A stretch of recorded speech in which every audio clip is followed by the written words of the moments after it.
suis fasciné par le feu, donc le chalumeau m'a tout de suite plu et le cuivre aussi, le façonnage. Donc voilà, ça m'a orienté sur ce métier. J'ai retrouvé Arthur pour découvrir son métier, donc plombier chauffagiste, et il m'a amené sur un chantier qui se trouve juste à côté du château de Nantes. Plombier chauffagiste, ça comprend tout ce qui est alimentation des appareils sanitaires, douche, lavabo, WC. Et après, chauffage, c'est tout ce qui est les réseaux de chauffage, donc alimenter les radiateurs, les planchers chauffants. Donc du coup, j'ai fait 2 ans de CAP à l'Institut des Compagnons à Mouchard, qui se situe dans le Jura. Après, j'ai fait un bac pro. À la suite de cette formation, j'ai pu réaliser le concours 1 des meilleurs apprentis de France, dont j'ai été lauréat national. Ensuite, je suis parti sur mon Tour de France. Je me suis mis directement à mon compte, donc artisan, donc j'avais 24 ans et voilà, je me suis lancé.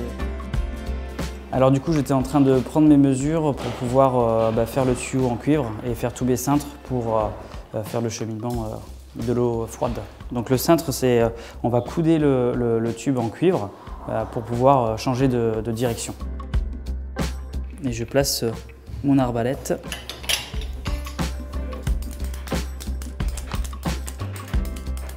Et voilà.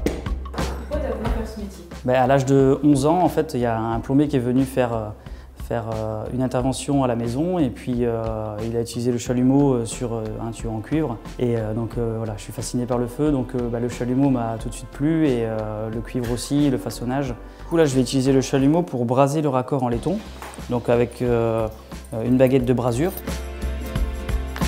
Donc là, on allume le chalumeau.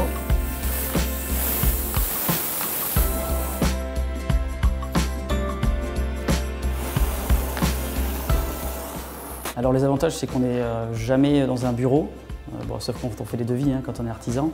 Mais quand on est sur le chantier, on est assez libre, voilà, on peut sortir, on peut faire plein de choses. On évolue rapidement dans le métier aussi, donc c'est quand même pas mal. Les inconvénients, je dirais qu'il y a beaucoup de raccords maintenant, avec les nouveautés. Donc il faut tout le temps s'adapter, tout le temps renouveler, voilà, il faut rester toujours à la page. Pour moi, c'est un inconvénient, mais c'est pas trop un inconvénient. Voilà.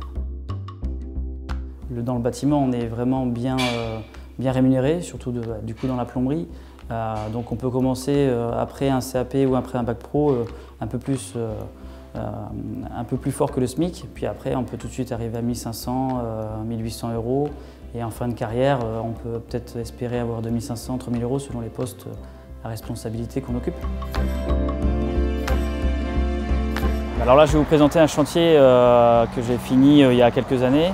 Donc je vais vous expliquer un petit peu ce que j'ai fait et les travaux que j'ai réalisés en plusieurs étapes.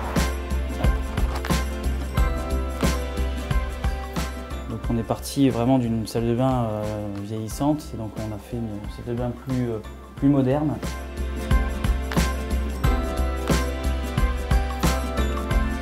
Sur un chantier, j'ai eu une petite frayeur par exemple. En fait, il y a eu un défaut sur une bouteille de gaz et en fait, j'ai eu une étincelle qui est venue sur la bouteille de gaz et puis il y avait des flammes comme ça au-dessus de la bouteille, donc il fallait vite la fermer pour pas que la chaleur aille plus loin et donc j'ai fermé la bouteille et je suis parti vite en courant me mettre à l'abri.